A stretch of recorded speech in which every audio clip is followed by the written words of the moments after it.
their services from this site as well.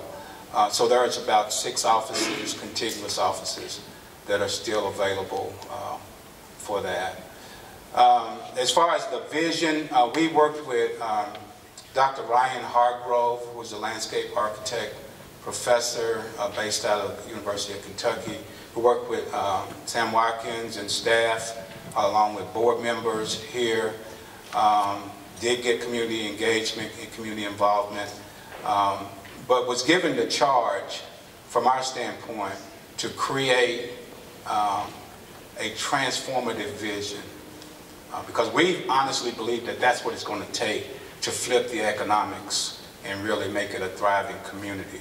There's clear examples of that when you look at East Market Street, on a lot of the things on the east of downtown. You look at what Park Duval did. Major transformations of landscape have to happen in order to attract the investment.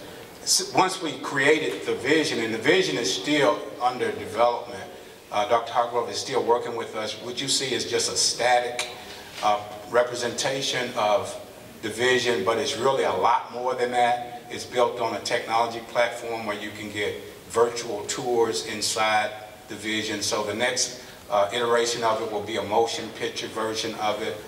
So he's still engaged with us. It's still a work in progress that we're working on. Since we did publish it, though, we've hosted a couple of community input sessions.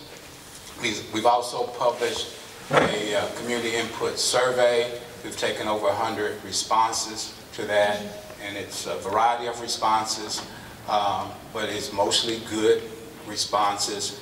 The general consensus is that we need change. What we're trying to do, like all, not just in this room, but people in general, is transform West Louisville. And my question is, I noticed you have a lot of great programs. What's the level of collaboration among the different groups? Is everybody an island? Is there some interconnection? Because for what we want to do, we want to take transformation and collaboration. And how do you see that from where you Collaboration is key. Collaboration is a part of our DNA. We don't have all the resources to implement our vision, but for collaboration and connecting with other groups in the community that can help. So we fully embrace a collaborative model. Our programs are driven by a combination of staff, as well as we have some contract personnel that actually come to us from other stakeholder groups, and we also have volunteers. And we go outward as well and connect with other community types of affairs. We were with the Urban League this past Saturday, and there's ongoing collaboration there. We collaborate with the 15K movement. I mean, the list goes on in terms of what we do from a collaboration standpoint. Well, I guess some of the programs that I heard you discuss, I know the Urban League does those same programs. There's some other organizations that does the same programs. And it seems to me like if the level of cooperation was high, you'd see where you intersect and what was missing and add to that, rather than keep doing the same programs with a different cover. Well, I think I can understand the need not to have duplication of effort and waste resources that way. Collaboration is key, and I think this is a community of collaborators. There's a lot of collaboration networks that we're a part of. The Everyone Reads group is a big collaboration supported by school system in the city and others. I mean, the list goes on. 15K has emerged as a collaboration for post-secondary attainment. Now, I think what the opportunity is more engagement. It's more engagement. It's not an issue of collaboration as much as getting the job done and going to where the need is and being as effective as possible. So we all strive toward that, but I think it's not my focus wouldn't be on do we need more collaboration, because I think we got a lot of collaboration. We can always collaborate better, but the goal has to be let's be more effective and let's be more engaged. Well, just one more follow-up. when we had on Walnut Street, in the city of Louisville, my dad was telling me when I told him about Bingham Fellows, that there was only a square block they could go to. And they relied extensively on the churches to get anything done. If you had to go downtown, the pastor was with you. If you had to fill out a job application, the pastor made sure you answered it right. So what's the level of engagement with the churches in this area with the civic groups?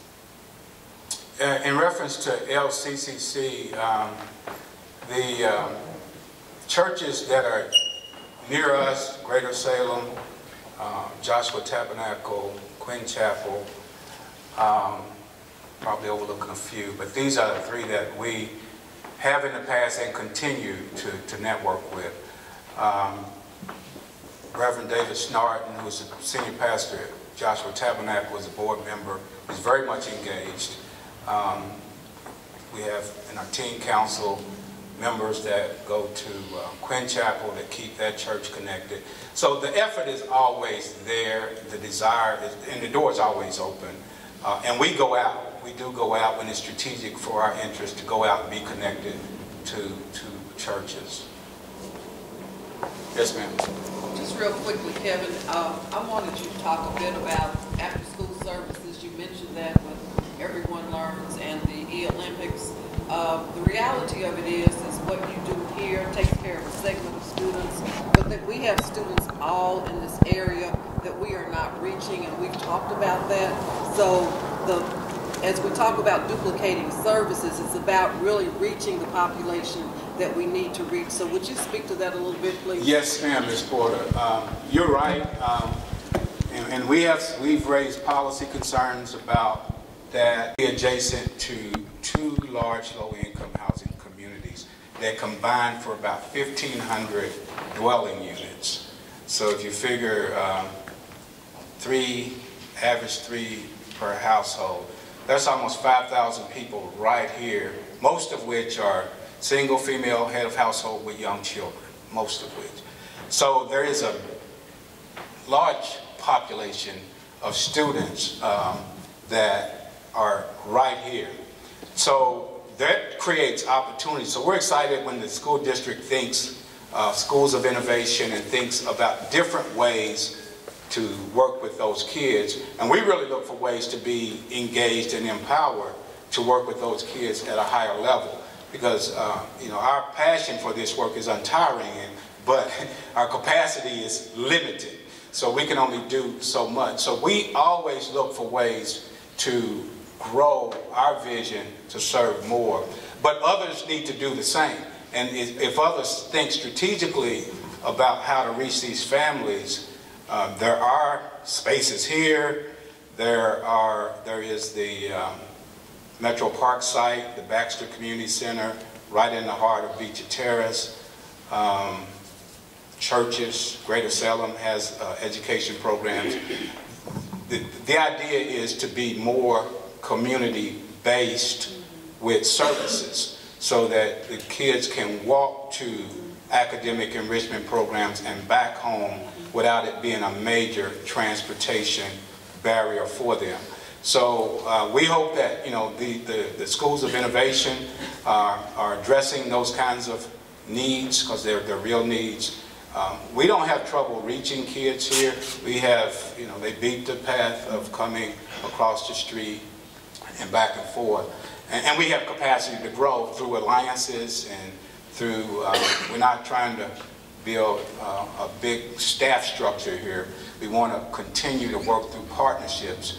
But I think the opportunity, Ms. Porter, is one for JCPS as well as community stakeholders to think about how to be more neighborhood-based in these areas. We know the school assignment plan does separate the families from the educational resources when they're out of school, unless those educational resources are close by. And we're not challenging the school assignment plan. We think it's great, but what we are challenging is the need to do more investment in neighborhoods. Okay, we gotta take a break and move on. I know this happens every time, and it's gonna happen again. all throughout the day because we have a really busy day. But I want to thank Kevin for coming and speaking to the class. And he is giving a tour at lunch, so if you have more questions or discussion, you can continue it there. And I know that he's available to you outside of this class. You'll get his contact information. So yeah. Just in closing, thank you all again. And one of the great experiences with Bingham Fellows for me that I hope you all enjoy too is the fellowship and the networking. So I look forward to meeting each one of you in different ways and connecting as we go forward. So thanks so much.